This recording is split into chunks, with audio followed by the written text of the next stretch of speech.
Mag-register po tayo dito sa WDC Quantify. Lagay lang natin ang ating email, ang active email.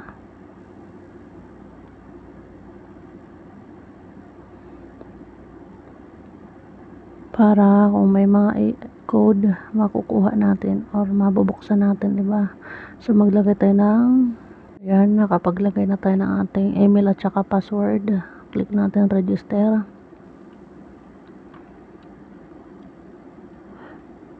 Save lang natin para madali tayo makapag-login. Close. So mayroon tayong available draw. Click natin para makakuha tayo ng pre USDT. May pre siya kaagad. O diba, 0.88. Okay na yan. At least pre pa lang naman. Di pa tayo nag-recharge, meron at agad tayong nakuha. O diba? So click natin activity. Baka meron activity. So wala. So ayan. Ito yung May. Nandito yung ating email. Ayan ang kinita natin, 0.88. Pag ito, check muna natin pala yung kung anong pinakamababa sa WDC EI 301 Invest 1. 12% ang kanyang daily rates. Minimum unlock 10 USDT sa loob ng 90 days na magpag-quantify natin. So ang napagkuhaan ko rin ito, nag-share din sa akin, nakailang payout na rin siya dito, kaya nag-register din ako. Kaya subukan din natin dahil 10 USDT lang din ang ating i-recharge. Tapos yan, naka-print na tayo ng kanina.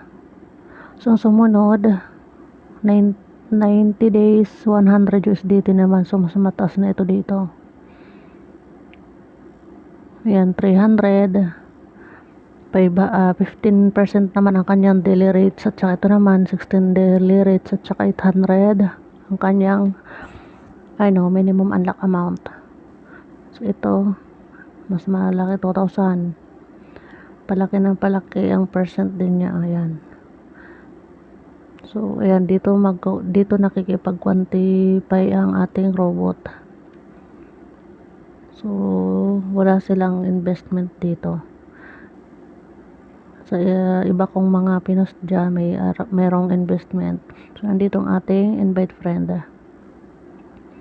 Click natin yan. Ito yung aking code 88 pala, 889230. So yan ang code ko.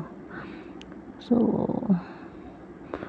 kung magre-recharge tayo, halimbawa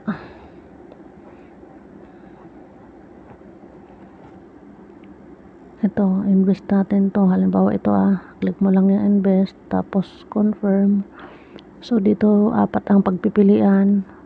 Mas maganda dito mag-deposit sa BIP20. So kayo na lang ang mamili. So click mo lang yung ganyan, tapos copy mo yan, tapos punta ka sa iyong Binance. Ganito lang ang pag-withdraw. Punta ka sa Binance. Halimbawa ganito. Halimbawa nandito ka na sa may Binance mo. May balance lang ako na 241. Click natin yung wallet. I-click natin tong USDT sa baba. Click natin tong withdraw. Click ang send via crypto network. Ipipaste mo dito sa taas ang ilong press mo lang. I-paste. Tapos click mo itong BIP20 ganyan. Tapos ilagay mo dito yung 10 USDT. Yan. Kung may gas pay, titingnan mo dito sa network pay. Kung mayroong gas pay, dadagdagan mo yung 10 USDT mo para walang bawas yan. Kasi kailangan kompleto na 10 USDT ang papasok sa ating account doon sa WBC ba yun. So ganoon lang kasimple guys. Tapos pag na-withdraw mo na, kailangan nakita mo ito completed. Naka-check na dyan na completed na. So balikan mo na yung account mo doon. Diba, nakapag-completed na doon sa Binance, i-click mo na tong recharge complete. So ganun lang ang kadali. Pag na-click mo na ang recharge complete, back mo lang, i-check mo dito ngayon sa May. Yan, dito na yan sa total assets papasok or sa ating quantitative account. Ganun siya, guys. So, basta mga ganitong platform, hindi natin alam kung hanggang kailan sila, pero pwede naman tayo sumabay. Basta hanggang dun lang sa kaya ng pera na maliit. Halimbawa, dito sa 10 USDT, sobra nasa 600 pesos ata ito or maabot ng 650 ang halaga. So, yun lang. Kung gusto mo na 100, nasa sa inyo na lang po yan.